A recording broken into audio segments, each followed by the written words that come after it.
Episteli ti Paulu Aposteli sí àwọn ará Róòmù orí kìíní láti ẹsẹ̀ kìíní títí dé ẹsẹ̀ kejìlélọ́gbọ̀n.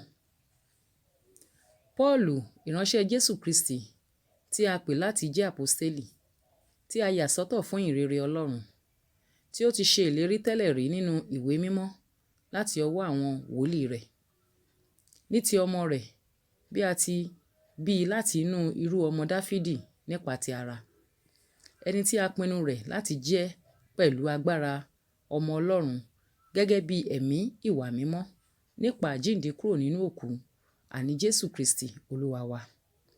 Láti ọ̀dọ̀ ẹni tí àwa rí oore ọ̀fẹ́ àti iṣẹ́ àpọ́stélì gbà fún ìgbọràn ìgbàgbọ́ láàrin gbogbo orílẹ̀-èdè nítorí orúkọ rẹ̀. Láàrin àwọn ẹni tí ẹ̀yin pẹ̀lú tí a pè láti jẹ́ ti Kristi Jésù. Sí gbogbo ẹni tí ó wà ní Róòmù, olùfẹ́ Ọlọ́run tí a pè láti jẹ́ mímọ́, oore ọ̀fẹ́ sí yín àti àlàáfíà láti ọ̀dọ̀ Ọlọ́run Bàbá wa wá àti Jésù Kristi Olúwa. Mo kọ́ dúpẹ́ ná lọ́wọ́ Ọlọ́run mi nípasẹ̀ Jésù Kristi nítorí gbogbo yín, nítorí pé à ń ròyìn ìgbàgbọ́ yín yí gbogbo ayé ká. Ọlọ́run sàlí ẹlẹ́rìí mi, ẹni tí èmi fi ẹ̀mí mi sìn nínú ìhìnrere ọmọ rẹ̀, bí ó ti ṣe pé láìsinmi li èmi ń rántí yín nígbà gbogbo nínú àdúrà mi. Èmi ń bẹ̀bẹ̀ bí lọ́nàkọnà lékè gbogbo rẹ̀ kí a lè ṣe ọ̀nà mi ní ire nípa ìfẹ́ Ọlọ́run láti tọ̀ yín wá. Nítorí tí èmi fẹ́ gidigidi láti rí yín, kí èmi kí ó lè fún yín ní ẹ̀bùn ẹ̀mí díẹ̀ kí a lè fi ẹsẹ̀ yín múlẹ̀.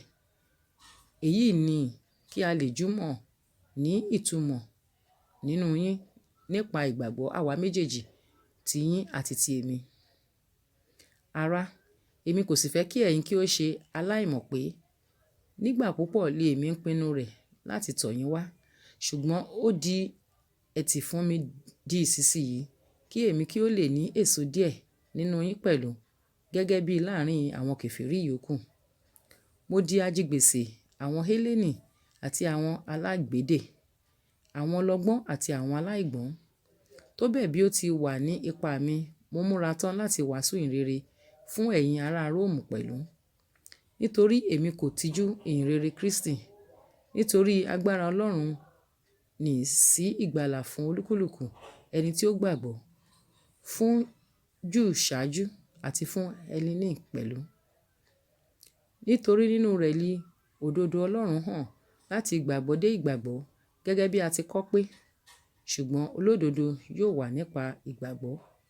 Nítorí a fi ìbínú Ọlọ́run hàn láti ọ̀run wá sí gbogbo àìwàbí Ọlọ́run àti àìṣòdodo ènìyàn, àwọn ẹni tí ó fi àìṣòdodo tẹ òtítọ́ mọ́lẹ̀.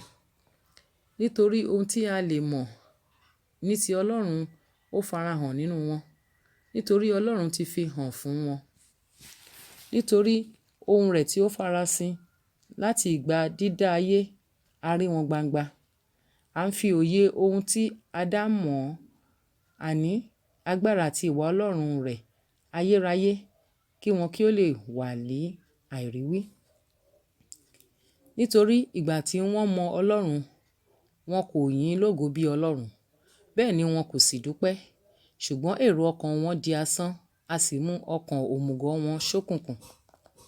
Wọ́n ń pe ara wọn lé ọlọ́gbọ́n, wọ́n di aṣiwèrè.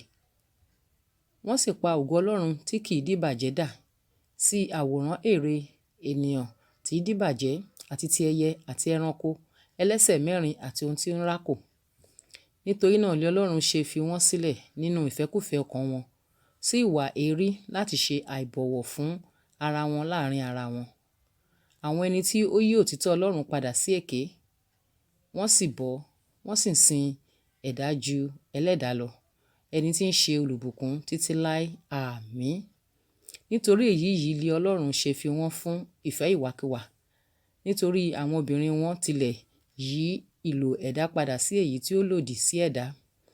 Gẹ́gẹ́ bẹ́ẹ̀ li àwọn ọkùnrin pẹ̀lú, wọ́n á máa fi ìlò obìnrin nípa ti ẹ̀dá sílẹ̀, wọ́n á máa ní ìfẹ́kúfẹ̀ẹ́, gbígbóná sí ara wọn, ọkùnrin bá ọkùnrin ṣe èyí tí kò yẹ, wọ́n sì ń jẹ èrè ìṣìnà wọn nínú ara wọn bí ó ti yẹ sí.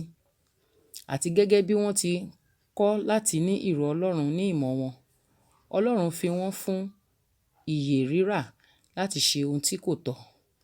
Wọ́n kún fún àìṣòdodo gbogbo, àgbèrè, ìkà, ojúkòkòrò àrankàn. Wọ́n kún fún ìlara, ìpànìyàn, ìjà, ìtànjẹ, ìwà búburú àti ọ̀rọ̀ kẹ́lẹ́ banijẹ́.